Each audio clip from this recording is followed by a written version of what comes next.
இந்த drone shot வந்து ஆஸ்திரேலியாவில் சிட்னிலேருந்து ஒரு 2 hours போனீங்கன்னா நௌரான்ற ஒரு இடம் இருக்குது. அங்கே தான் இது ஷாட் பண்ணினது. இந்த ட்ரோன் ஷாட் மிக அழகாக இருக்கும். அந்த ஏரியாவே ஒரு பசுமையான இடம், கொஞ்சம் மலைப்பகுதின்னு சொல்லலாம்.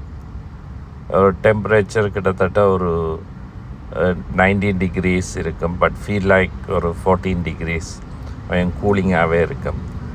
ஸ்ரீலங்காவில் லைக் கண்டிசைட் அந்த மாதிரியான ஒரு ஏரியா. ஆனால் 2 hours சிட்னிலேருந்து போனீங்கன்னா அந்த நௌராண்ட அந்த இடத்த பார்க்கலாம். அழகாக இருக்கும். நன்றி.